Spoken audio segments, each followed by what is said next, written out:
Well, let's move on. Dr. Cole, traditionally, athletic trainers, physical therapists, and more could only collect athletic performance data in a lab or clinical setting, but athletes are really more comfortable and perform their best where it matters on the field, in the pool, on the track, and that's where this data should be collected. Now, by leveraging wearable sensors and optical cameras, this real-time objective data collection is now possible from the field. So I wanted to dive into this neat little advancement in science and something you're familiar with, I know, Dr. Cole. Steve, we have been doing in-stadium cameras in the NBA for a number of years, and to your point, it's allowed us to collect just an insane amount of data related to physical loads, endurance, direction change, and we've for several years tried to look at that data and say, hey, how does it relate to performance?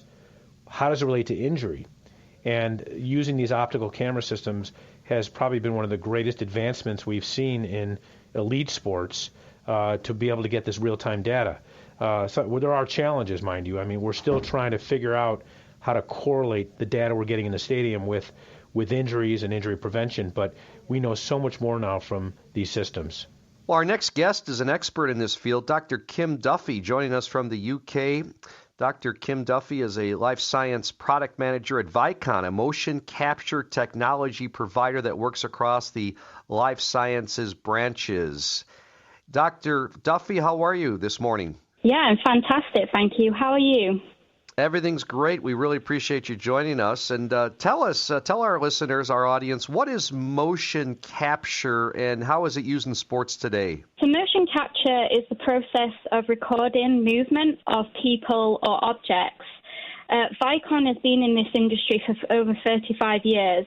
And in the sports injury, we're looking at three predominant areas. Looking at, can we understand what injury is? Are we able to prevent that injury, allow our athlete to return to play? Can we improve performance? Because as we can all appreciate, we're now looking at shaving milliseconds off performance, and that could be the difference between winning a gold medal and finishing fourth in Olympic Games. And there's also being able to understand the equipment that our athletes are using. Are they using the right equipment to aid their performance or potentially protect them? You think for NFL with football, you want to minimize the risk of concussions, for instance. So being able to understand those properties using motion capture is very useful information. Kim, can you give me an example in some of the sports that you've worked with that you've really made headway in and maybe changed the course of injury or prevention or return to sport? Yeah, we've seen a massive amount of that in lower limb injuries. Take, for example, the Sports Injury Clinic. They get 4,000 to 5,000 knee injuries addressed per year. So having that massive data set to be able to understand the root of the problem of a knee.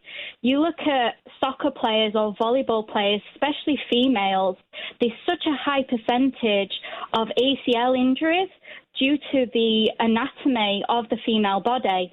So being able to understand where that injury is more likely to take place and then being able to personalize that training throughout their training process and also competition has been very useful. I'm Steve Cashel with Dr. Brian Coe. You're listening to Sports Medicine Weekly here on The Score. Our website is sportsmedicineweekly.com.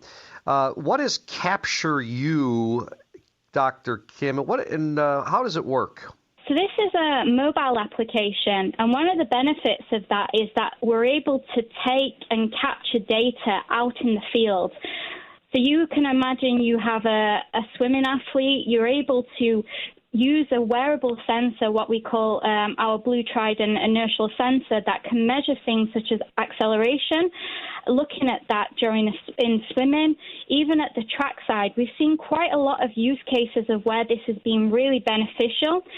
For example, with the Spalding National Running Center, they're using these inertial sensors to explore loading impacts during marathon running. So being able to understand those mechanisms in field is so useful, because we do appreciate that if they perform that in a lab, is that realistic movement? We need to be measuring this where they're actually performing to understand it. And this is where Capture is really good, because we're able to get real-time data, video overlay, and being able to get audio feedback. For example, I'm a soccer player.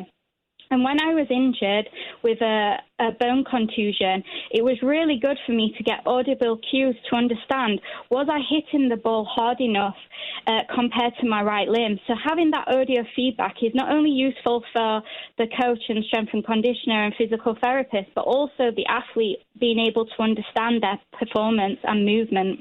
Kim, in that setting, are you wearing a sensor on your leg, on your upper body? Is there an external camera? Is all the technology built in the sensor or the wearable? Yeah, so our Blue Trident sensor can be applied anywhere. We see a lot of use cases where they're applied with a strap at the ankles, because there is such a high percentage of injuries at the lower limbs. You look at stress fractures, for instance, and then using that, we're then able to stream that data from the wearable tech to an iOS device. And we get that information streamed real time, and then you can use that mobile device to capture video data simultaneously and overlay that on top. So that obviously the coach and also the athlete can then replay that movement and understand, okay, you've got a really high peak acceleration here.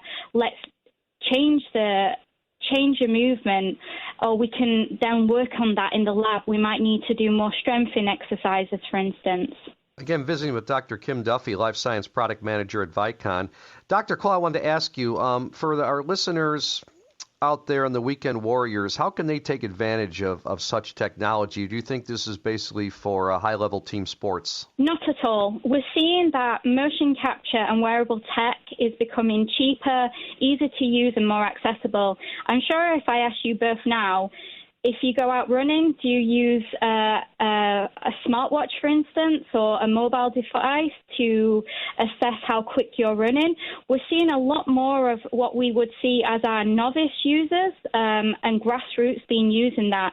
And you're seeing it even in America, for instance, with children. So there's a high participation of children performing in schools and also grassroots sports clubs. And that is over 4.6 million. That could be a lot higher. And that percentage of them that get emergency injuries, which is up to 2.6 million children, end up having to go into the hospital because of sports injuries. They're seeing that wearable tech is really beneficial to understand the risk of injury. Can we stop it before it's happening? Are you overtraining? Is fatigue coming into play? And a lot more people are wanting to understand how they perform. Could I potentially get a new trainer to make myself quicker and things like that? And Dr. Brian Cole, this is where we're going with it, right? I mean, this is interesting stuff, and you've seen the success rate at things like this with this modern science technology, correct? Steve, we've been doing motion analysis at our facilities, even at Midwest Orthopedics in our labs for throwers. We've learned a lot in terms of how, for example, our pitchers throw with different procedures. We've learned about injury prevention and recovery. Clearly, though, that's a lab setting, and I agree. I think what Kim's pointing out is something that we need to be able to measure in real time out on the field, where you're not sort of creating an artificial environment. I think, again, the one thing that everyone has to keep in mind is that the ability to collect data is important. We also have to know what to do with that data and have validated metrics and to make decisions on helping an athlete recover or even before that prevent them from getting injured. So the research aspect, even though it becomes a retail play in some instances, and we're seeing it in our communities, me too, I subscribe to this when I run, like she's pointed out, we have to actually understand how to use that data responsibly. And so I'm really impressed with sort of the volume of science that this company has actually put forth to actually help make a difference for our athletes. So definitely going in the right direction, and we're really starting to harness the ability of technology to make a difference in injury, and that's really the holy grail when you think about it. If we can prevent injury in any capacity, that has a tremendous impact on our society. Well, Dr. Kim Duffy, thanks so much for joining us this morning on Sports Medicine Weekly. Continued success at Vicon, and we hope that you stay healthy. Thank you. You too.